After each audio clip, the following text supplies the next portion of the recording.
Hi, and welcome to Virtual Construction Assistant's weekly tips and tricks for your office system.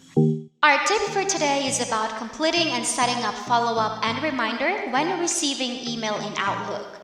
Last week, we learned that we can flag a message when sending email. This week, we will cover what to do when you receive a flagged email and how to flag an email you received to remind yourself to follow up or take action at a later time. Remember that flag email messages help you better manage your email. Flags, however, are subtle visual alerts, whereas a reminder pops up and demands attention.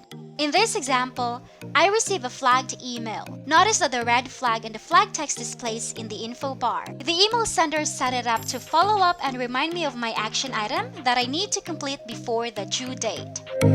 After I completed the task, I open back the message. Select follow up top, then select mark complete. This will automatically remove the red flag.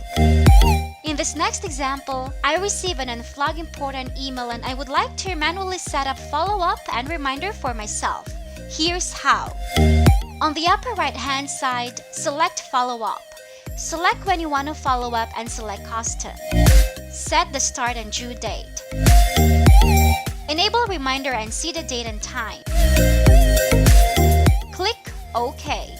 The red flag and the flag text appears in the info bar. In your Outlook to-do list, the message is automatically added.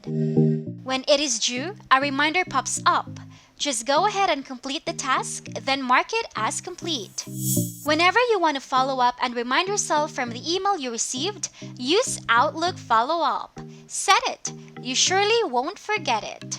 That's all for today. See you again next week for another tips and tricks.